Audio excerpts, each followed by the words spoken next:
Welcome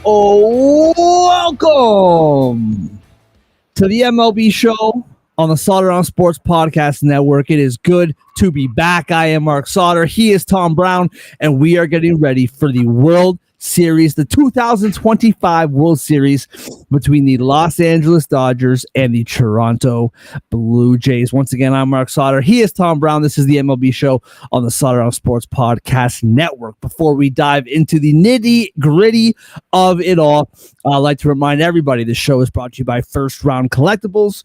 Right now, promo code SPORTS10. Get 10% off whatever sports card you want in the entire First Round Collectible store. They have an ongoing sale up to 50% off selected cards. And with our promo code Sports10, not only do you get 10% off of regular price items, but sales items as well. That's up to 60% off selected cards in the First Round Collectibles store. So go to firstroundcollectibles.com today, promo code Sports10 for up to 60% off your order. And Total Apex Sports, Total Apex Media, football, basketball is in not quite full swing, but we're getting there. Hockey's in full swing.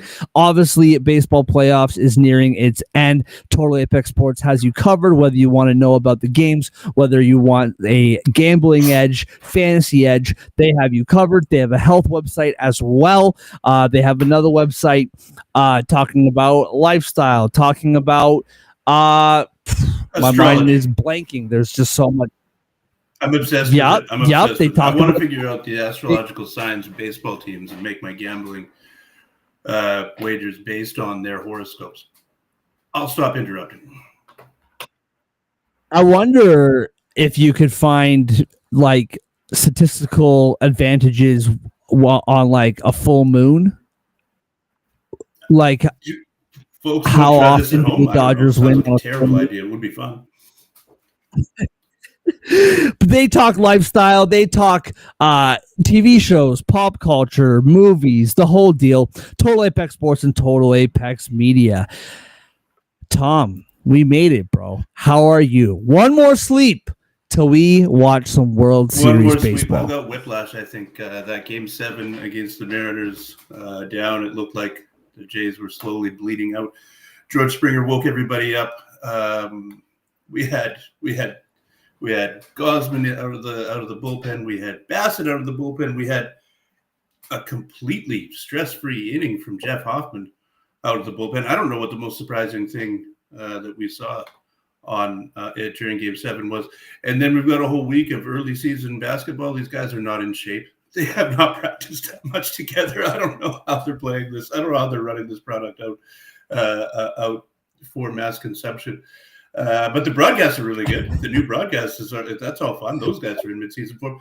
Meanwhile, the players are winded. They're gassed. They don't know where each other is. And then we get to snap right back to the highest stakes, best baseball that we'll see all year tomorrow. So yeah, whiplash. We won't talk about my foray into scratch tickets over the course of this week, because that was some whiplash too. I thought I had the Warren Buffett starter pack.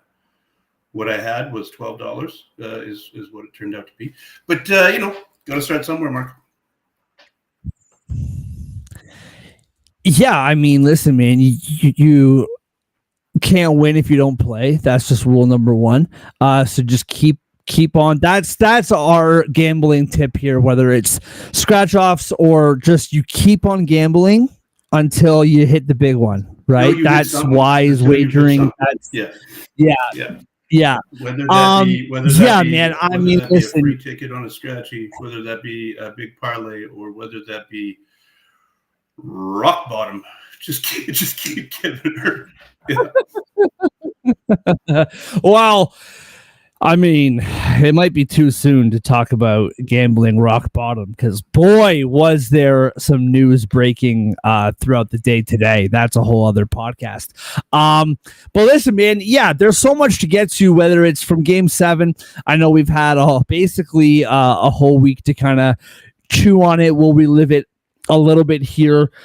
This series, there's so much to talk about, and I'm curious your overall thought And we'll look back into Game 7 and we'll talk about the series more. But I am curious your thought about this, because I would say that 90% of the baseball media world, and I'm talking like, radio, I'm talking, the like baseball network, I'm talking not like podcasts and all that, just like the mainstream sports media, are giving the Blue Jays the flowers they deserve, and they're expressing how close and tight this series should be, and they're expressing how the best team to face the Dodgers in the AL is the Toronto Blue Jays. When you look at other kind of media platforms on the interwebs, a lot of people are just handing the Dodgers this series. And I, as a sports fan, and it's this way when I talk about hockey, I'm a Leafs fan. I make no bones about it. I'm a Leafs fan. When I talk football, I'm a Philly fan. Baseball, I'm a Blue Jays fan. A lot of people in media either don't express their fandom, or they say that they aren't fans of any team anymore because they're in the media and they've just stopped being fans. I don't believe those people, to be honest with you, but that's a whole other conversation. Number one, I like expressing my fandom because the reason why I love sports is because I'm a fan. Like, I am a fan. I grew up listening to sports talk radio. I grew up watching these games, and now I want to talk about them. I want that to be my life. But first and foremost, I am a fan, and I want people to watch us and listen to us on the same level as us. Like, we are all fans, and I want people to know that I am a fan. However, on the flip side of that, as much as I am a Blue Jays fan, I believe we are objectively looking at this series, and you're going to have people, oh, you're a Blue Jays fan. Of course, they'll say that you're a Blue Jays fan. I believe as objectively as humanly possible, looking at this series, there is no better team to play the Dodgers than the Toronto Blue Jays. And it doesn't mean that the Blue Jays are going to win the series in 5. It doesn't mean that I think, the Blue Jays. All I'm saying is you have the best hitting team in the MLB right now is the Toronto Blue Jays. That's not me being some super fan. That is statistical fact that it is the Toronto Blue Jays facing the best starting rotation in the MLB right now is the Los Angeles Dodgers. If I was a Dodgers fan, that wouldn't be some hot fan take. That is a fact. And I just think this just lines up beautifully. It worked out the way it was supposed to. The Blue Jays, the best, if not one of the best defensive teams in the league. Now you have Bo Bichette, who might be ready, but he's not a good defender, but he's a good hitter. What do? You have the Dodgers, who have had picture perfect pitching all postseason long. Like, it's just this has just lined up beautiful, whether you're a Dodgers fan, a Blue Jays fan, or a baseball fan. This has just shaped up to be an incredible World Series, man, and I can't wait for it. The Dodgers are heavily favored, and I think if you look at it, they should be, right? They're the defending champs, so they've been here before.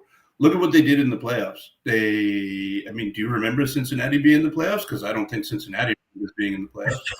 They very politely annihilated the Phillies' present and future in 4 games in the divisional round, and then they went to the ALCS, where they faced a team that has been compared a great deal to the Toronto Blue Jays, a team that plays good defense, a team that runs the bases very well, very aggressively, a team that hits for contact over power, but racks up the runs in the Milwaukee Brewers, who had the best record in all of baseball this year. and swept them. Right, not particularly competitive 4-game sweep at that. So yeah, they're the favorites. And I like the matchup that you brought up, the Dodgers pitching, which is how it's being framed in a lot of corners, right? The Dodgers pitching, which has been unbelievable in the playoffs, just incredible, versus the Blue Jays hitting, which has been unbelievable in the playoffs. It's incredible, right? Let's go through. I'm going to give you some numbers. Everybody's favorite part of a podcast is when one of the people lists off a series of numbers in a row. I promise it's short. 82.1, 193.1, 59.0, and 103.2. Now, those are the numbers of innings pitched, including playoffs, for the Dodgers rotation. That's Blake Snell, Yoshi Yamamoto, Shohei Ohtani, and Glasnow in order. One of those is an outlier, right? Yamamoto pitched the whole season. The other one's 82.1, 59, 103.2. Well, those are kind of mid-season innings pitch totals, right? Crazy how they are pitching in mid-season form. They're incredible. They've been striking everybody out, and that's the flip side, right? The Jays have the lowest strikeout rate since, what was it, the 2017 Astros in the regular season this year, which they've lowered by 2 percentage points during the playoffs. So something's got to give here, right? We know what Vegas thinks. We know what the odds makers think. We know what most media thinks, although it should be noted, some outlets, I was perusing The Athletic. The Athletic had the Yankees as even bigger favorites against the Blue Jays than they have the Dodgers. So that's partly maybe they learned their lesson, partly maybe they're owned by the New York Times. I don't know how that sausage is made. But yeah, maybe people are learning their lessons. Now the Jays, right? They're going to be countering with Gosman, who's pitched now 211 innings all told this season. And then to start game one, I don't know when we'll get into the actual roster news, but Savage is announced as the game one starter. He's had a weird, obviously, innings pitched story as he's ascended from A-ball in Dunedin to starting game one of the World Series this year. But then Shane Bieber missed most of the year. Tommy John recovery, and then they'll probably go with a bullpen game, etc. So it's just, the Dodgers are favorite. The Dodgers should be favored. The Blue Jays absolutely not out of this by any stretch of the imagination. Yeah. No.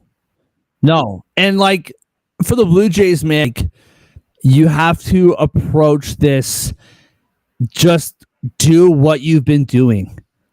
You don't need to do anything special. You don't need to there's a couple things that kind of come to mind for me that I think is really important. And the margin for error is way less now, clearly, against the Dodgers. I know against the Mariners, they went 7 games, which is literally 4-3.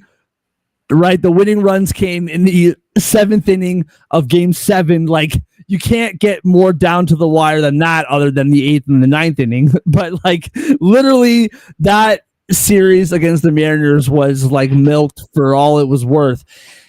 But now against the Dodgers, the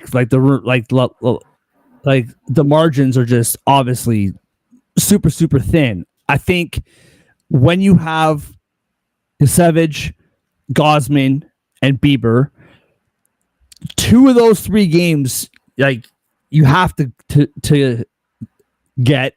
3 of those games you would love to get. I really do feel strongly that 2 of those 3 games you really got to get. A bullpen game against the Dodgers, I don't love the idea of it.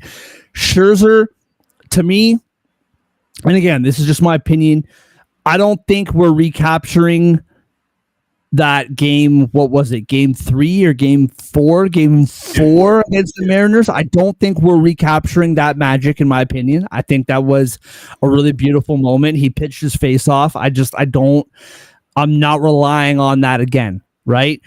The big thing is your at bats. They are terrific at long at bats and getting the starter off of the mound. Right. And against the Dodgers, that is imperative is getting these pitchers off of the mound. Now, I don't think the Dodgers are going to be as trigger happy as the Mariners were. And as now the Yankees, that was a whole other kind of situation because the Jays were just hitting like insanity on them. But like this rotation, you have to get to the bullpen. That is the key to this series, in my opinion, is getting to the bullpen. Now, on the flip side of that, the Blue Jays bullpen, I mean, would I take their bullpen, or at least the strength of their bullpen, over the Dodgers? Probably. But the Dodgers starters are going an average of what, like 7.5 innings or something stupid? Like, you know what I mean? So it's yes, I think the Blue Jays can absolutely make this a series.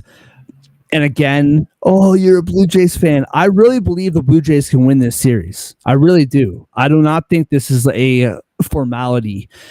However, you are really going to have to execute to the last detail, like at the highest level. Like this is like everything needs to go to script because the Dodgers can expose you on every level in a hurry. Yeah, they lost the first 2 games at home against Seattle in the CS, and that's not a blueprint for success here. No, I think it's really interesting. You brought up again the dominance of the Dodgers rotation throughout the playoffs. I promise to listeners this won't just be Mark saying things and me going, "Oh, yep." But yeah, they've been incredible, right? And we just watched what they did to the Brewers, and I know we talked about it on the podcast at the time. After I believe Game 2 when Andre was here, how much of that was the dominance of the Dodgers pitching, and how much of that was the Brewers playing against type, the Brewers not following through with their typical plan, right? Because that's a team that sees a lot of pitches, that wears out rotations, that gets into the soft underbelly of the rotation of the pitching staff of their opponent. Yeah, they never did against the Dodgers. So I mean, I guess the best bet there, as with anything, is that it's probably somewhere in between, right? The pitching was excellent, and the Brewers also didn't execute. But the fact is, the Jays are going to have to execute. They're going to have to be fantastic. And don't forget, Roki Sasaki has been a revelation coming out of the pen for the Dodgers in the postseason here. So it's not all peaches and roses if you can touch up Glasnow or if you can touch up Snell or whomever, right? It sounds preposterous that you'd be able to, but I mean, that is what the Jays are likely to be trying to do, right? I mean, this is a team, though. And we've talked about it a few times, and baseball, the sport is a round object being hit by a round object. That's the predicate of the whole sport is predicated on that kind of impossible thing. So things happen, weird things happen. We've seen it a lot in the playoffs already. I think the 2 best teams are in the World Series, so it has evened out to an extent this far. But yeah, the Jays are going to have to execute. They don't have that kind of margin for error. And remember that the Dodgers, they just did this last year. They just beat the Yankees in the World Series last year. They have looked every bit a machine since they made the playoffs, since the wild card round this year. On the heels of the last time they were in the playoffs last year, they won the World Series, right? Made the Yankees look in Game 5 the way the Yankees looked in Games 1 and 2 in the divisional round this year. The Jays, they're full measure for their win. They took out the Yankees. That was the team that they were tied with for the best record in the AL this season, right? Jays had the tiebreaker. They beat them all year, but they beat them, and they beat them cleanly. They beat them soundly. They beat their best pitching. There wasn't anything weird about any of that, right?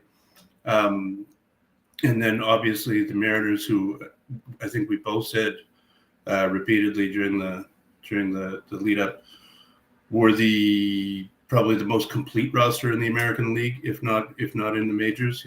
A team with great depth in their lineup, decent defensively, decent base running team, not not their strengths, but incredible pitching, right? We saw the back end of their bullpen, and we saw the Jays get to it a bunch of times, so that as the series matured and it got deeper, the more times you get to see an opposing pitcher, the better you're going to have, the better swings you're going to have against them, the better idea of what they're trying to do you're going to have.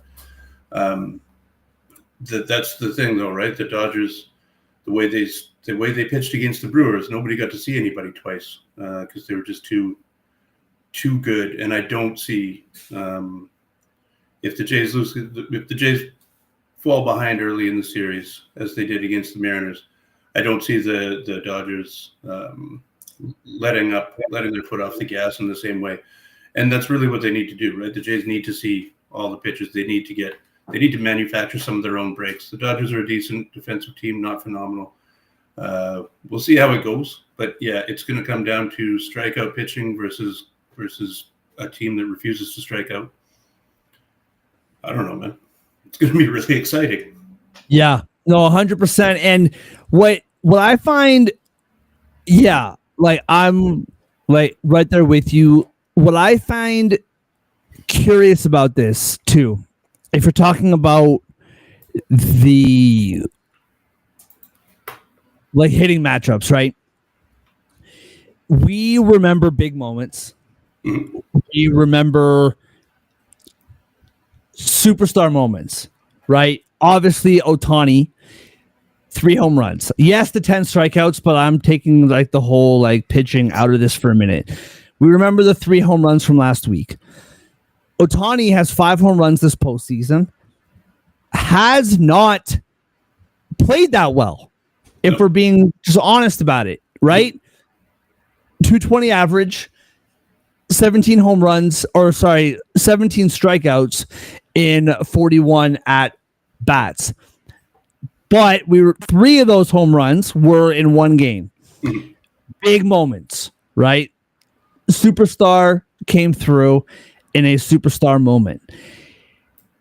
Teoscar Hernandez has had a very good playoffs, 4 home runs, 268 average, also 11 strikeouts in 41 at bats. And your typical Teoscar, a couple of base running gaffes too.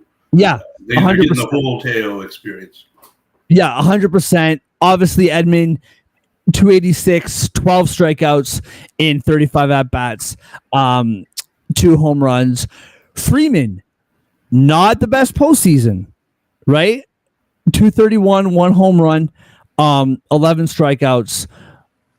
Muncy, 214 with 1 home run. Betts has had very good behind the plate. We also remember these like crazy defensive moments and the wheel play and all this stuff. But Mookie Betts, 293. So you have basically Betts, 293, Kiki Hernandez, 306, and Edmund, 286, and Teoscar, of course, 268. Ohtani, Freeman, and Muncy have not been the playoff performers that we have seen in the past. Now, on the Blue Jays side of it, you have obviously Vladdy having one of the best postseasons ever. Like, if we're just being honest about it, right? 442, 6 home runs. Clement, 429, which, by the way, my sister, all of a sudden, out of nowhere, loves baseball because of Ernie Clement. And not for baseball reasons, just thinks he's just like adorable. Yeah, she just thinks that guy's adorable. 429 average, right? 1 home run. You have Lucas. What home run it was against the Yankees. It was terrific. Barger, 286, Varsho, 273, Jimenez, 263. Then you have Springer. So all those excellent numbers, right? All of those numbers that I just laid out, all those hitters are having a terrific postseason. Then you have Springer, who has not had a very good postseason. He has 4 home runs, obviously Game 7, incredible moment, 239 average, coming in banged up with the knee. We'll see what that looks like. That is going to come up in another conversation that you and I are about to have here in a few minutes. Kirk, terrific behind the plate. Terrific behind the plate as a catcher. Beside the plate as a hitter, hasn't really done much. Hasn't done much since games 1 and 2 against the Yankees. Yeah, he's been pretty muted since. Right. He finished the season on an extremely high note, and then carried it over to games 1 and 2, I guess, against the Yankees. Yeah, hasn't done much since then. 100%. So to me, you have Vladdy, and this is no disrespect to Varsho. I like Varsho. I did not like the trade for Varsho, and now I like the trade for Varsho. That's kind of how this works. But Vladdy has been the go-to guy all season, who has continued to be the go-to guy and beyond that. Other than that, Springer, big moment, not a good postseason. It's been the bottom of the order, or the back half of the order, that has really carried the just consistency of this lineup, where for the Dodgers it's kind of all over the place. I'm just super, I don't know. I just find that like those like numbers fascinating. All of those numbers that I listed: Ohtani, 17 strikeouts, 41 at-bats. Hernandez, 11 strikeouts, 41 at-bats. Edman, 12 strikeouts, 35 at-bats. Freeman, 11 strikeouts in 39 at-bats. Kiki Hernandez, 9 strikeouts, 36 at-bats. When I look at the Blue Jays, you have 3 strikeouts from Vladdy, 2 from Clement, 5 from Lucas, 7 from Barger, 5 from Jimenez, 7 from Kirk. Springer and Varsho are the only 2 with double-digit strikeouts. I don't even know where I'm really going with this. I talked about it before, right? The Jays have a way lower strikeout rate as a team, and they get contributions from all up and down their lineup, right? And do not necessarily. I mean, I could quibble with you saying just because Springer's hitting whatever 228 or whatever. 4 homers in 11 postseason games, that'll play just fine. Even if one of those wasn't, that's pretty good. Varsho was hitting well over 400 in the Yankee series. They attacked him. I mean, the Mariners pitching throw they have a type, and that type is excellent fastballs with good control, right? If there's one way to attack Varsho, and he better stay used to it because it's coming at him again here against the Dodgers. It's elite fastball velocity and location, which he's about to see a bunch more of. He's just, I mean, Dalton Varsho is what he is. He's a role player on an excellent team, and he's an excellent role player, one of the best defensive players in the majors. He's got power if you make a mistake. The Mariners don't typically make mistakes. They didn't make a bunch of mistakes in at-bats against him. Barger's a young player, right? He'll strike out every now and again, but he's a power threat that they need in the lineup. The raw strikeout numbers from like the Jays have played 11 postseason games. The Dodgers, despite having been in one additional series, have only played 10, which I think is amusing. These kind of numbers aren't really. I don't know. They're not going to tell us a story.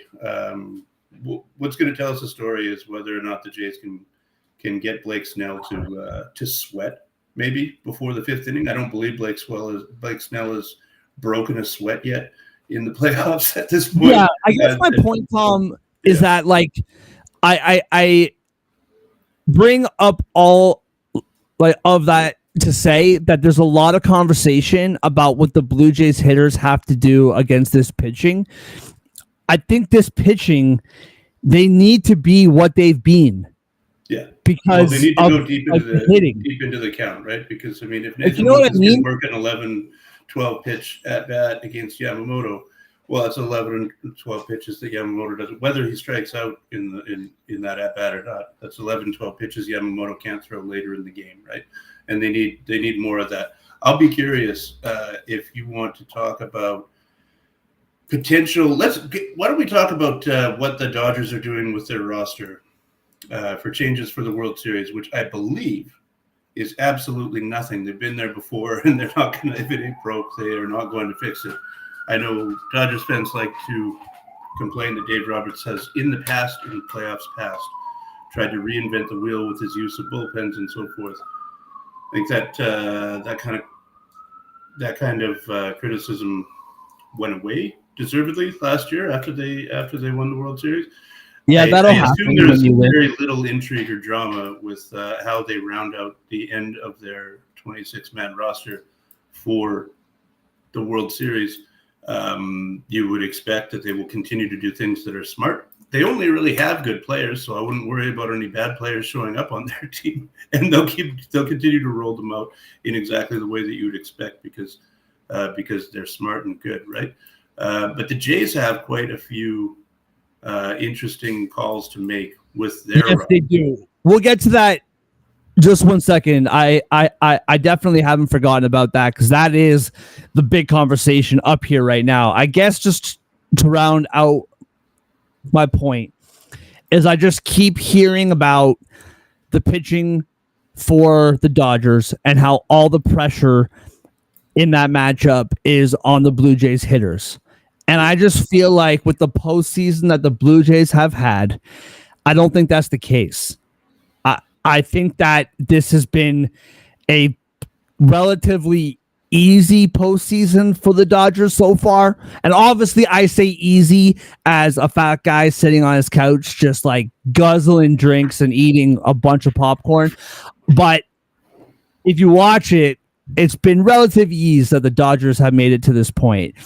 I think that a lot of pressure is on this rotation to keep doing what they're doing against the best 1 through 9 lineup in the postseason when it comes to the offense. So that's just a very curious matchup that I'm looking at. Yes, man. What you are referring to is the it's the classic. And it kind of drives me nuts when people do this, whether it's the radio or TV or whatever. If I told you back in June, if I told you that Bo Bichette wouldn't be a part of this lineup at all, and you'd be in the World Series, what would you say? And then the co-host says, I would have called you crazy. Like, this is the stereotypical. I said we must have traded him for Jose Ramirez. That's the only way. I would have called you out of your mind. Okay, well, what if I told you that the Blue Jays didn't necessarily have to bring Bo Bichette back? Then I would have definitely called you crazy. Like, this is the whole kind of back and forth that we're kind of looking at now. But truthfully speaking, man, if I told you the Blue Jays they have to bring back Bo Bichette, yes or no, clearly the answer would be yes. Yeah. However, it is not that simple. I think obviously you want him on your roster. I'm not saying to leave him off of your roster, but this is a very, very valid conversation. Bo Bichette is one of the most consistent hitters in the league. That's not an overstatement. That's not, again, some homer talking out of his butt. That is the truth. He is at the top of the league in batting average year after year after year. He's not a super powerful guy. However, he hits home runs. He has 18 home runs this year, 311, was injured for a decent amount of the season. Not a lot, I don't know. Hasn't played in 7 weeks. Missed the last month of the year. Right. So this is a very good hitter who can hit for power. A defensive liability, I would say. I think that maybe liability is a bit too strong of a word. Not a strong defender, to say the least. And yes, while the Blue Jays have had the best offense in the playoffs, their defense, we've seen what's happened in games where they've kicked the ball around, right? That's what happened when they lost Game 3 to the Yankees. Yeah. That's what happened they did not play great defense in their losses against the Mariners, and they're not going to have. They have much less even margin for error against the Dodgers than they did in those. So yeah, no, I mean overall is Bo a liability? All the reporting about his upcoming free agency says that other teams don't consider him a shortstop; they consider him a second baseman. So Yeah, I mean, Jimenez has been phenomenal at shortstop in his stead for the last 7 weeks. And putting him, I mean, I know he was taking grounders at second base today. He's never played an inning at second base in the majors. They could DH him. But of course, George Springer DHs, and that means you're putting Springer into left field. So then you're moving Barger from right field, Lucas to right field, and then Barger to third base, which is a pretty big downgrade on Ernie Clement at third base. You can backfill second base with Ernie, and then you have IKF on the bench. That's fine. Ernie's tremendous, no matter where they play him. But yeah, that's no matter what. Any way that you slice putting Bo Bichette in the everyday lineup is going to hurt the defense. And the defense is, I mean, they say, dance with the one who brung you or whatever, right? The defense is one of the ones who got is one of the reasons that they've got this far. Yes. But at the same time, if you have the chance to add Bo Bichette to your roster, there isn't anybody in Major League Baseball who wouldn't add Bo Bichette to their roster, right? So, like, I think ultimately what you do here is the Jays have proven themselves to be much more patient. This is not, the Blue Jays of a couple of years ago who get a little too amped up and pull Jose Barrios at the first sign of an opportunity to put their fingerprints on something, right? I think you're expecting, if you win this series, that it's going to be a long series. I see no reason why you need to rush Bo into game one. Certainly not starting in the field. Certainly not in game one. I would say certainly not. I don't want to put Springer in left field in game one because you're hoping these are close games. I mean, your pie in the sky is, oh yeah, we could go out and dominate them like the Jays did the Yankees. Nobody's planning on that, and that would be the height of irresponsibility for the Jays to do that. So we've seen what they've done all postseason long is they start with their best defensive lineup.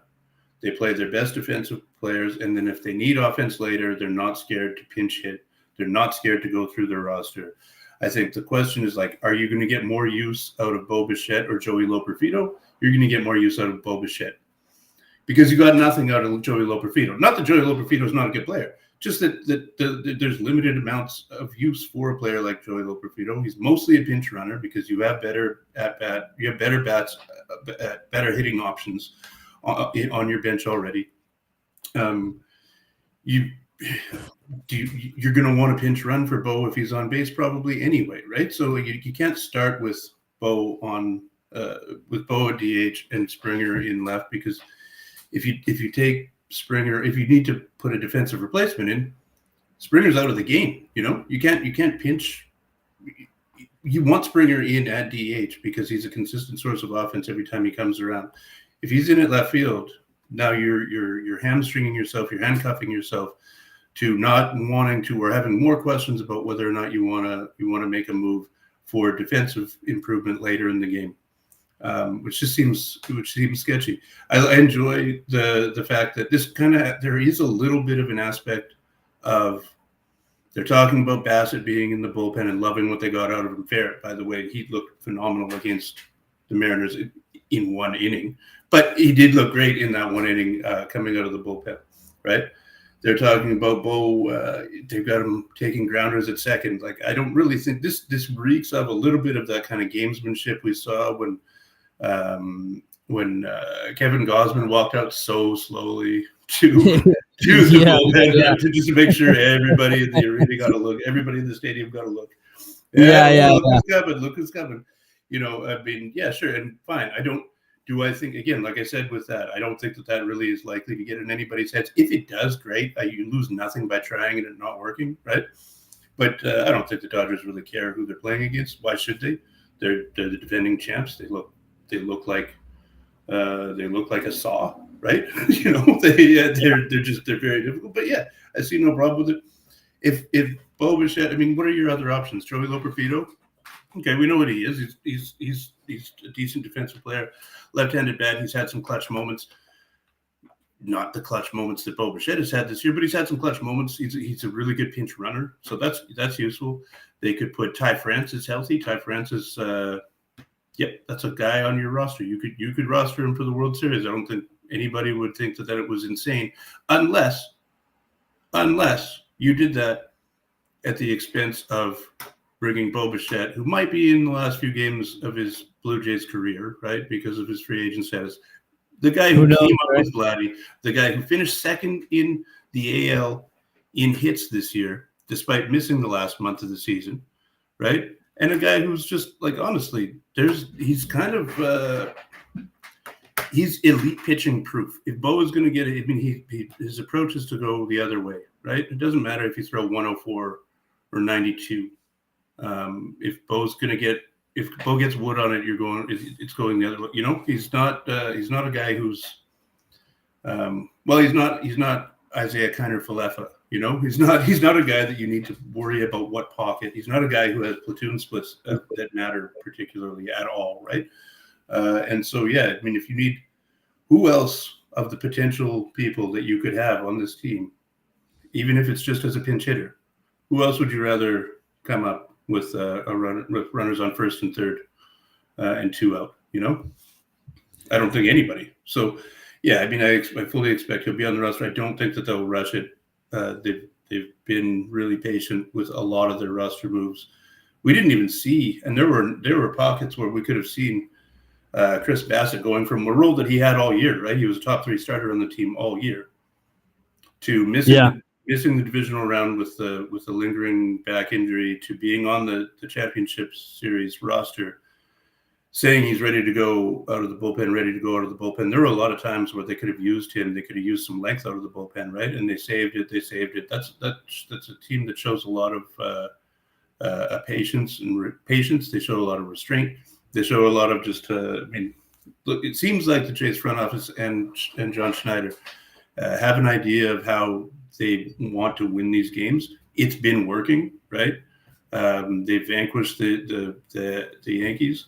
They outlasted the Mariners, and now, I mean, they've already beat Aaron Judge. They've beaten Cal Raleigh, and now, like, who's left on Mount Rushmore right now, right, for the major leagues? And they've got that one guy left, right? That guy's got Mookie Betts and Freddie Freeman and some other guys in his back pocket too. But, you know, the Jays, they have their ideas about how they want to do stuff. I don't think that they'll trade defense for offense as a starting position. It's just not really what their MO has been at any point in the last few years. And also, Bo Bichette is the kind of guy you'd love to have coming off the bench at any time, right? I mean, yes. All right. So a couple, from my perspective, in my opinion, number one, I think a really big part of this whole conversation is how is Springer's knee? Because if his knee is still a problem, I really don't like moving him to left field. Right. Obviously. I also don't really like moving him to left field to begin with. I think this is the best season of George Springer's career after having a handful of not good seasons at all. And it looked like he was at the end of his career, which he is. I shouldn't say the end, but it's in the end. Somewhere is the end is in sight. He's closer to the end than the beginning for sure, right? Of course. Yeah. And so, but I think a big secret not secret, but you know what I mean. I think a big secret to the success of George Springer this year is he hasn't had to play a lot. He has been able to rest and to be saved for the plate. And he has played in left field, but a lot of the season he has been coming from the DH, right? And I think that is a huge part of the success of George Springer in 2025. But if his knee is still banged up, then I don't really want him in the field because I need his bat more than I need him in the field. So that's number one. Not number one as in the number one whatever. That's just the like one of the things that comes to mind. The other is I kind of wrestle with this, man. Like, on the one hand, I want Bo Bichette to start because, like, as far as, like, I don't want him pinch hitting just because he hasn't played in 7 weeks. Like, I want him to have the whole game to kind of get back into it, see some pitches, not in a simulation, in like a real game. I want him to have 1 at bat, and then 2 at bats, and then 3, and then, like, you know what I mean? I don't want him just coming off the bench in the 7th inning, like in like a really big spot, and he hasn't seen a professional pitcher in 7 weeks, and now all of a sudden we need him to get this hit. Like, I want to give him time throughout the course of a ball game to get accustomed to being back in a professional baseball game. You know what I mean? So that kind of concerns me with him coming off the bench. On the other side of it, like, taking Jimenez out of the shortstop position, without Jimenez, both defensively and offensively, the Jays wouldn't be here. Like, let's make that very clear. Like, he's not known for his offensive acumen. However, without him, the Jays wouldn't be here right now. And there are a lot of players on this roster that you can point to and say, without a big hit from that guy, I think we could actually go up and down the roster 1 through 9 and say, without a big hit from this guy in this spot, the Jays wouldn't be here. Well, so when you win Game 7 against the number 2 seed, you're the number 1 seed. You win Game 7 by 1 run, right? Yeah, I mean, all those contributions, every last contribution that every last guy made is magnified that much more, right? It's not like they swept. No. So for me, I think that you go back to the roster that you have had for Game 1, and then you play Game 1, and if you win Game 1, I think you go back at it again same way Game 2. And I think you go back at it and say, I don't think there should be this, like, oh, Bo's back, what do we do? Like, I love Bo. I want him to stay here. I want him to be in a Blue Jays uniform for the next 14 years. I want him to play. However, you got to read the room and you got to read the moment and just say, like, you literally, yes, you want Bo Bichette in your lineup. You also have the best offense in the postseason so far. Yeah. There's no rush. It's a 7-game series. The hope is that it's a 7-game series. If you're the Jays, there's no, okay.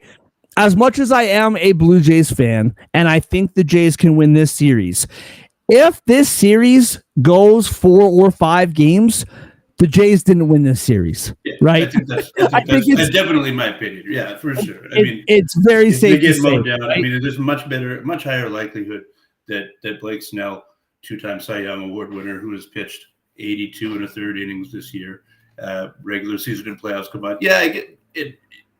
There's a better chance that he mows down the Blue Jays than not, right? But yeah, I think I've been in complete agreement, right? Bo will be on the roster. Bo will be most likely in for pinch hitting duty. I just don't think you can throw him in at second base to play the whole game, right? When he hasn't played an inning of second base in the majors. And I think you don't worry too much about the other thing is, right, like all the other 25 guys who are going to be on the roster know who brought them to where they are. I'm sure they all have a lot of loyalty and affection for Bo because he was such a huge part of that team all season long. But also they know, they know what Isaiah Kiner-Falefa has done at second for them. They know that Isaiah Kiner-Falefa has had some really strong, like really clutch moments, right? Hit the ball up the middle the other night to cue up the Springer home run. We know that, and we've discussed it at length, but Jimenez at shortstop has been a revelation, right? My goodness. The Jays went from having this, I think, depending on how you measured it, whether it's outs above average or ultimate zone rating or DRS, over the regular season, the Jays were either 1 or 2 compared to the Cubs, right? They were either 1 or 2 in the majors in terms of their defensive efficiency by those metrics. Trading out Bo for Jimenez at short was certainly enough to make up that delta and flip it, right? The Jays were the best, and that's the team they're rolling into, that they've been rolling out for the playoffs. It also has other knock-on effects, like down the lineup, right? Having IKF at second and having Ernie at third means that Addison Barger's arm, which we've seen come up huge for the Jays in the playoffs on multiple occasions, that puts him in right field, right? That gives Nathan Lucas, who now that's just random that they happen to be playing against the Yankees. It's nobody chose that, but Lucas has really good range. Left field in Yankee Stadium is a big amount of space to traverse, right? So you're actually getting even more out of his kind of one of his strengths, which is his range defensively. Obviously, Varsho in center field is kind of a cheat code in any park, but just the alignment of all of that, and then having more range between IKF and Jimenez up the middle, more range with Clement at third, allows Vladdy all the way over at first base to be even more aggressive and to play a little further off the line and to try to cut balls off a little bit earlier, or to play a little bit deeper depending on the situation, so that he can kind of weaponize his strengths as a defensive player. I don't know why, when it's been going so well for so many weeks now, right? I don't think you square peg. I think rushing, like you said, rushing Bo into the lineup is a square peg, round hole situation, and it just really hasn't been their MO. Certainly, at least since Anthony Santander, who looked pretty bad in the field, since Anthony Santander was replaced on the roster for reasons. I got one last thing that I want to touch on, and then we are going to get out of here. And cannot wait for Friday night. If you're watching this on Friday morning, then tonight. And if you're watching this live right now, then tomorrow night. I can't wait. The last thing I want to say to wrap up this point, and then we'll move on to the final part of the show, and then we'll get out of here. At the beginning of the postseason, I poo-pooed the idea of it's a new season. The 162 don't matter. This is game number 1. The postseason is all that matters. The regular season doesn't matter. It's a new season. I nixed that idea. We hear that all the time. I don't think that's true, especially in baseball. When you have 162 games, by the time you get to the postseason, you are what you are, and you either go up from that or go down from that, but it's not all of a sudden it's a brand new season and what we've done and the trends that we've seen don't matter anymore. However, when you get to the World Series, you now have had 2 or 3 rounds of playoff baseball to look back on and say the regular season kind of doesn't matter anymore, because we now have a new chunk of baseball that is the postseason that we can look back on. And all I'm saying is what we've seen from the Blue Jays in this postseason is legit. It is real. And what you just said, we don't need to rush Bo Bichette back. We don't. If you are down 2-0 to the Dodgers going back to Dodger Stadium, and you want to put Bo Bichette at second base or shortstop or whatever, then have at her. But to start the series, I think you leave it the way it is and you act accordingly, inning by inning. All right. Last thought of the show, get you guys out of here to enjoy your Thursday nights. Some Thursday night football, some hockey, whatever it is, basketball, while we wait for baseball on Friday night. Let's take a quick gander back to Game 7. Tom, you and I were texting, but we haven't spoken like this. Just walk me through this is where we become fans, right? For the last hour, we have been objective, as objective as possible, looked at it realistically from both sides. Now let's be Blue Jays fans for the last 5 minutes of the show. Take me back to Game 7. You and me, we were texting throughout the night. Just what a moment. What that whole game, it really did feel like after that first inning when the Jays tied it up, it really did feel like the Jays had nothing. And just what a moment that was. Talk to me as a Blue Jays fan, what you went through Game 7. I mean, I had to sit down, right? I had to sit down. I was, we talked on the podcast. I was planning to go get some hot chicken after we got off here. Buddy of mine though came over to watch the game. He's got celiac, so it ruined my whole hot chicken plan because I'm not going to eat fried chicken in front of a guy who's going to be poisonous too. We got curry instead. You're a way nicer guy than I am. It was curry instead. It was still fine, but yeah, by the time that they got to the house, it was, I think it was 2-1.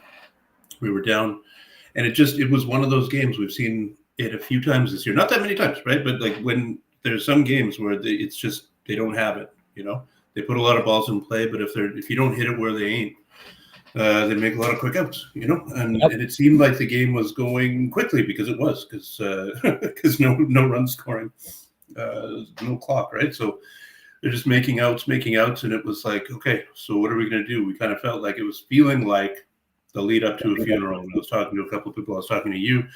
I was talking to a couple other people. Some people mentioned Shea Hillenbrand, and shit is sinking. It was just like, yeah, I mean, whatever. So wow, we went and met up with, well, not overly dramatic, right? Just like tongue in cheek, but starting to get ready to kind of emotionally preparing ourselves to be reflecting on what was overall a positive season, right? You know what I mean? You're just trying yeah. I mean, you're a Leafs fan. You definitely know what I mean. So we're getting ready for what felt inevitable. So we went down. We went and met up with a couple other friends of ours who were Jays fans, and stood up. Didn't sit down. It was the same guys who I watched the Four Nations Cup final with, right? And so we realized that it was the same guys, and we were in the same spot where we had watched the Four Nations Cup final. And so we made one guy live together for the World Series. One guy, Adrian. We made Adrian keep saying Connor McDavid's name over and over again, and it worked. And so and then it worked, and I had to sit down for quite a while. I was very flush. It's funny how much that stuff matters, right? I'm not crying. You are. Yeah. Tremendous. And then how about you? I mean, it was it's one of those moments, right? And it lives on with me, and it will. The way that the 2019 Raptors season, Game 6, Kyle Lowry scoring the first 11 points for the Raptors when everybody was out of sorts, and somebody had to be the hero. The way that Game 5 against the Texas Rangers, after Shin-Soo Choo, after Russell Martin hit Shin-Soo Choo throwing the ball back there, Rubin Oder scored that run, right? And then the game was paused because everybody's throwing things on the field, which we don't like. Those kind of games, and then the bat flip, right? They just the very next year in the wild card game, Edwin Encarnacion hits a ball over Zach Britton's head, who was for some reason not in the game. These are the kind of moments that you, as a sports fan, I don't imagine you could get enough of them. Yeah. And so, it was just incredible. And you're just out of breath. I had to sit down. I literally had to sit down. I didn't text anybody for a little while. I was just like, yep. So you asked, like, what about me? I've been thinking about this all week. As a Toronto sports fan my whole life, I'm an Eagles fan, so obviously those 2 Super Bowls were excellent moments, but it just hits differently for someone like me, who I'm 36 years old. I've been a Birds fan since I was 10. So I've been an Eagles fan for 26 years. I live and die with the Eagles come Sunday. However, I'm not from Philly, so it is different, right? And I'm thinking about this when it comes to Toronto sports. I was on the earth for the back-to-back World Series, but I don't remember them. I was told that I was at one of the games in the 93 World Series. That's beautiful, but I don't remember that. Yeah. Early 2000s, the Maple Leaf runs in the conference finals against Buffalo in 99, 2000, against the Carolina Hurricanes a few years later in the conference finals. Those were magical runs. Those were a lot of fun. 2015-16, obviously with the Blue Jays. The Raptors, obviously their championship run in 2019. I've been thinking about this a lot, and I really do think that this is the most powerful moment in Toronto sports in my lifetime that I can remember, besides the 92-93 World Series, obviously, but I'm speaking from memory. More powerful than the Raptors winning it in 2019, and this is why. It's all about context, right? It's all about context. The 2010s Raptors were a dominant basketball team. They had 50-plus wins every single year. They always met LeBron, and they just couldn't get over the hump. DeMar and Kyle, they just couldn't get over that final hump. And you brought in Serge, and you brought in players, but you just couldn't get past LeBron.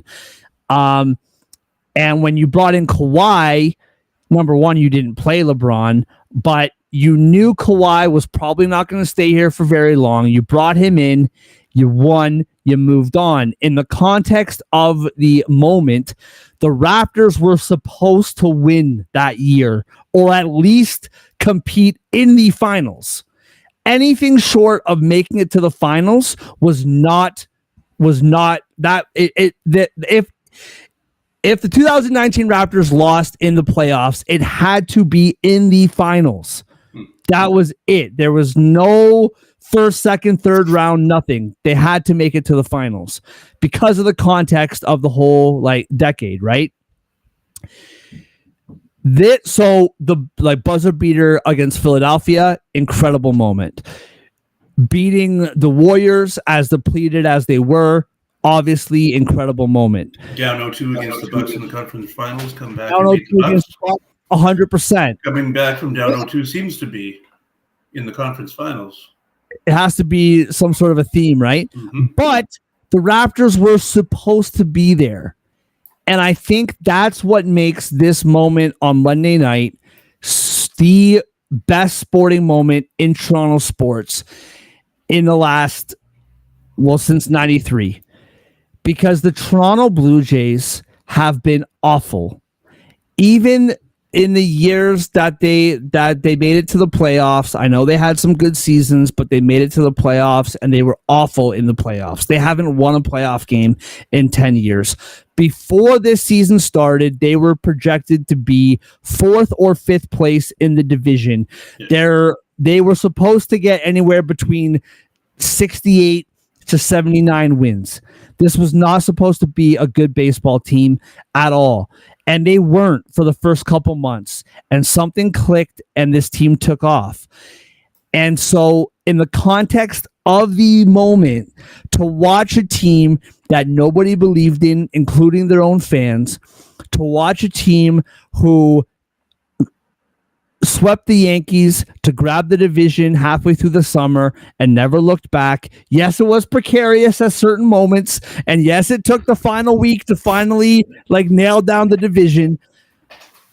But to watch what happened, you really did feel like, okay, this is where the ride ends. This is where it ends. And I said this on my TikTok because I do that now, apparently. Right. That in the moment, the George Springer home run was a shock, right? It's like, oh my, hey! But if you look back in context of since July, it's not a surprise at all. This is what this team has been doing all year. is finding ways to win ball games. And as far as the actual moment itself, dude, it was a beautiful moment. My house, my daughter was sleeping. If you ever tried to celebrate with a baby sleeping and your wife staring at you to like relax, and my son, who's 3 years old, it's my responsibility to put him to bed. He didn't go to bed till like after midnight that night because sports are more important than being a father. I made dinner for the family at 7:45. And when I was about to eat, the game started and I couldn't eat. I was too nervous. I was too uptight and I didn't eat all night long. Celebrating with my son. It was just a beautiful, beautiful moment, man. And I honestly think it was the greatest moment in Toronto sports, even greater than when the Raptors won. And that's for debate. That's opinion. That's how I feel. Now, to wrap up the show, to wrap it up all this, the Los Angeles Dodgers, I've said this on the show before, the Dodgers have a special place in my heart. People want to hate on them because of all the superstars and blah, blah, blah. I'm speaking for myself. I've said this before. My grandmother, rest her soul, she was a diehard Dodgers fan. She kept score of every game in like a journal that she had, where every at bat she marked down what happened, and every massive Dodgers fan. And my dad grew up in California. He was a massive Dodgers fan. Him and I were talking on the phone the other day. He's like, I don't know what to do. He's like, I'm a lifelong Dodgers fan. I'm from Los Angeles, but I've lived here for 30 years. Like, I don't know what to do. This is a beautiful, beautiful series just for me personally, where the Dodgers have been a big part of my life, my whole life. And of course, so have the Blue Jays. And I can't wait for it, man. It's special. Nothing short of special. And my son, who is obsessed with basketball, now asks me every night if we're watching baseball. And it's a beautiful, beautiful thing. All right, everybody, thank you so much. Everybody on X, whether it's my personal Solder on Sports, whether it's Total Apex Media, whether you're watching on YouTube, however you're consuming this, thank you so much. Tom, as always, it's great having you, brother, and I appreciate you joining me as well. Before we take off, let everybody know that this show is brought to you by First Round Collectibles.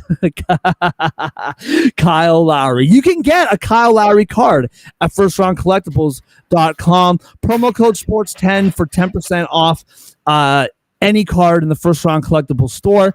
They have an ongoing sale up to 50% off selected cards, and with our promo code you get 10% off of regular price and sales price items. That's up to 60% off selected cards at firstroundcollectibles.com. So go to firstroundcollectibles.com, promo code sports10 for up to 60% off your order. And Total Apex Sports, Total Apex Media, huge shout out to them as always for having us on board. We appreciate it very, very much. Everybody, have a wonderful night. Rest up. It's going to be a long night tomorrow. Enjoy it. Until then, we will see